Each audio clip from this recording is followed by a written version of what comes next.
अस्सलामुअलैकुम अय्याक नअबुदु व अय्याक नस्तईन। उम्मीद है कि आप सब खैरियत से होंगे। एक थोड़ी सी ना एक एडवांस फॉर्म ऑफ एग्रीकल्चर एक थी, थोड़ी सी आपसे डिस्कस करनी थी आज। बहुत अरसे बाद हाइड्रोपोनिक्स इसमें बहुत सारी वीडियोस बन चुकी हैं। अब जो हम वीडियो बना रहे हैं ना, इसमें है कि एक वेजिटेबल्स की यील्ड बूस्ट करनी हो और उसको मतलब कि डिजीज़, इंसेक्ट, पेस्ट रेजिस्टेंस देनी हो। हम हमेशा किस पे डिपेंड करते हैं? इंसेक्टिसाइड, पेस्टिसाइड, मिनरल्स, मतलब फर्टिलाइज़र दें, उससे वैराइटीज़ अच्छी हो। अब इससे बढ़कर आगे क्या हो सकता है? एक अजीब सा क्वेश्चन मार्क है ज़हन में, हर किसी के है। क्योंकि हम देखें, हम पीछे चले जाएं ना, जैसे 20 साल पीछे चले जाएं, पाकिस्तान की बात करें तो ऐसी चीज़ें नहीं थी। हालांकि दूसरी वर्ल्ड में थी ये मिनरल्स वगैरह ज़्यादा इस्तेमाल, इंसेक्टिसाइड, सिलेक्टिव इंसेक्टिसाइड, फंजीसाइड। जब हमारे पास हो आई, हमने कहा yes we have grabbed it. ये एक बहुत अच्छी चीज़ थी, क्योंकि हम जो 20 kg था वो 40 kg हो गया। फॉर एग्जाम्पल कोई भी यील्ड थी 20 मन था 40 हो गया, तो बड़ी। अब काफ़ी अरसे से हम इंसेक्टिसाइड, पेस्टिसाइड, फर्टिलाइज़र, जो भी कलेक्टिवली प्रैक्टिसेस हैं जो हम काम करते हैं इसको यील्ड इन्हेंस करने के लिए, प्लांट की ग्रोथ के लिए, और उसको एनवायरनमेंट की कंपैटिबिलिटी, मतलब वो जो हमारा माहौल है इर्द गिर्द का, उससे कंपैटिबल बनाने के लिए बहुत से काम करते हैं।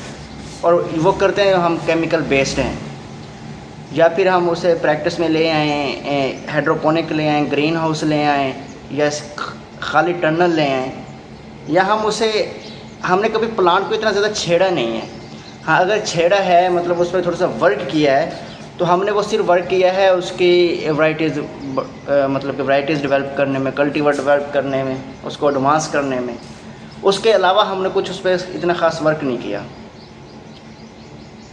ये जो बात है ना, कल्टीवेटर और वैराइटीज़ डेवलप करना, ये एक अच्छी बात है, क्योंकि हम उसी एनवायरनमेंट से एक वैराइटी लेके आते हैं, वो चलती है, वो उसी टेम्परेचर के मुताबिक होती है जो हमारा टेम्परेचर रिक्वायर्ड होता है या उस एनवायरनमेंट का होता है, और जो वहाँ का माहौल है उससे रिलेटेड होती है।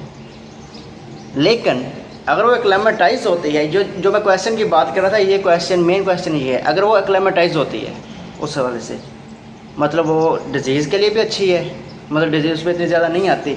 हमारी जो भी ये देसी वैराइटीज़ है उस पर डिज़ीज़ कम आती है।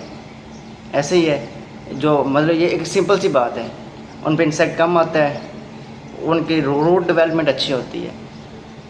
हाइब्रिड पे आ जाएं, और देसी में यील्ड कम होती है, हमारी जो फसल का फल है वो कम होता है। कोई भी हो, वो ग्राउंड में क्रॉप हो, मेज़ हो, मतलब मकई हो, गंदम हो, कोई भी हो, उसमें कम होती है, हाइब्रिड में ज़्यादा होती है। लेकिन हाइब्रिड में एक और मसला भी होता है, हाइब्रिड ज़्यादा देता है फ्रूट, हम यील्ड हमें ज़्यादा देता है, लेकिन उसमें जो हमारा रूट एनवायरनमेंट होता है, जो रूट की उसकी मतलब परफॉर्मेंस होती है, वो हमेशा कम होती है। परफॉर्मेंस कितनी कम होती है ये देख लें हिसाब से, कि वो उनका इनरिचमेंट कम होती है, वो एक्लेमेटाइज कम होते हैं, थोड़ा सा इंसेक्ट है वो डैमेज हो जाते हैं, पेस्ट होते हैं। इसी पे ये काम किया है कि हम उसका रूट वाला पार्ट वेजिटेबल का, कुकुरबिटेसी फैमिली जो हमारी है, फल बेलदार जो सब्जियात हैं, ये हो गया खीरा, हो गया करेला, हो गया तोरी, हो गई कद्दू, हो गया, जो बेलदार सब्जियात हैं, उनमें हम ये कंसेप्ट लेके आए हैं कि अगर हम उनमें रूट स्टॉक, जो नीचे वाला स्टेम जो हमारी नीचे होती है, जैसे ज़मीन से थोड़ी सी ऊपर होती है, उससे नीचे वाला हिस्सा जो हमारा है वो ऐसा हो जो मतलब उस हिसाब से बेहतर हो, उस माहौल के हिसाब से बेहतर हो, उस वहाँ के क्लाइमेट कंडीशन, बीमारियाँ, इंसेक्ट, पेस्ट, उस हिसाब से बेहतर हो। और उससे ऊपर वाला हिस्सा जिसे हम साइन कहते हैं, हम जो ग्राफ्टिंग का ऊपर वाला जो हिस्सा जिसे हम पैबंदकारी भी कहते हैं, उसका ऊपर वाला हिस्सा वो हो जो फल ज़्यादा दे, बड़ा दे, क्वांटिटी ज़्यादा दे, वैल्यू उसकी ज़्यादा हो, वो होना चाहिए। तो इसी कंसेप्ट से एक मेरा दोस्त है, कोलीग भी है, बहुत अच्छा इंसान है, BSc मेरे साथ की थी इन्होंने, और MPhil भी साथ की थी। वो इसी पे अब 3 साल से इस प्रोजेक्ट पे काम कर रहे हैं कि रूट स्टॉक जो हमारा हो वो कुछ देसी हो और उसका साइन हो, जो ऊपर वाला पार्ट हो वो कुछ ऐसा हो कि उसकी जो प्रोडक्शन है वो ज़्यादा हो जाए। नीचे वाला देसी हो, ऊपर हम हाइब्रिड लगा दें।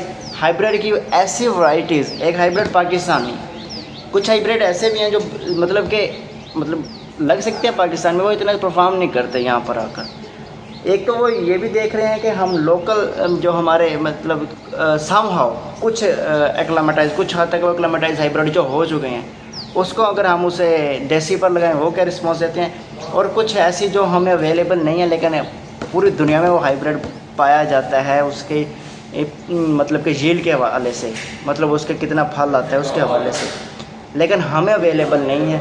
अगर हम उसे रूट स्टॉक ऐसे पे ले आएँ देसी पे और हाइब्रिड का, अगर वो रिज़ल्ट वो दे जाए तो फिर तो 100 बिस्मिल्लाह, फिर हम बहुत बड़ा काम कर सकते हैं। हमारा जो सब कॉन्टिनेंट है, पाकिस्तान हो गया, इंडिया हो गया, मोस्टली मेरे जो व्यूअर्स इंडिया से भी हैं, हमसे ज़्यादा डेवलप है वो। इंडिया हमसे ज़्यादा डेवलप है एग्रीकल्चर, ये मैं एडमिट करता हूँ, बहुत ज़्यादा डेवलप है। मोस्टली जो हमारी वीडियोस भी होती है ना, उस पर ज़्यादातर अगर उन्होंने कुछ अपना व्यू देना होता है या फिर कुछ डिस्कशन होते हैं, मोस्टली वहाँ से ही होती है, क्योंकि ये हाइड्रोपोनिक चीज़ पाकिस्तान के लिए बिल्कुल नहीं है। मतलब कि 0.00% पाकिस्तान में एग्रीकल्चर हाइड्रोपोनिक पे है, तो वहाँ से होती है। लेकिन ये चीज़ शायद वहाँ भी ना हो जो मैं आपने डिस्कस किया है कि वेजिटेबल ग्राफ्टिंग, हाँ यूनिवर्सिटीज़ में तो लाजमी होंगी, क्योंकि वो रिसर्च बेस्ड होती हैं, रिसर्च इस पर होती हैं, रिसर्चेज हमेशा रिसर्चेज उस पर होती हैं, मतलब जो एडवांस हो या कोई क्वेरी हो, कोई क्वेश्चन हो, उसे हल करना हो। लेकिन इसे मतलब कि सब कॉन्टिनेंट मुल्क में, बांग्लादेश हो गया, इंडिया हो गया, इधर हमारे साथ इंडिया के साथ वाला जो है नेपाल हो गया, चाइना हो गया, क्या उसे वो इसे फील्ड में वर्क कर रहे हैं, इस पर प्रैक्टिकल वर्क कर रहे हैं, इस पर थोड़ा डिस्कस करेंगे। Thank you. अभी हम डिस्कस करेंगे तौसीफ साहब के साथ। तो अगर आपको कोई क्वेश्चन हो या कुछ आपका कमेंट हो, अगर आपने इस पर कुछ काम किया हो और आप करना चाहते हो तो आप ज़रूर बताइए। अल्लाह हाफ़िज़।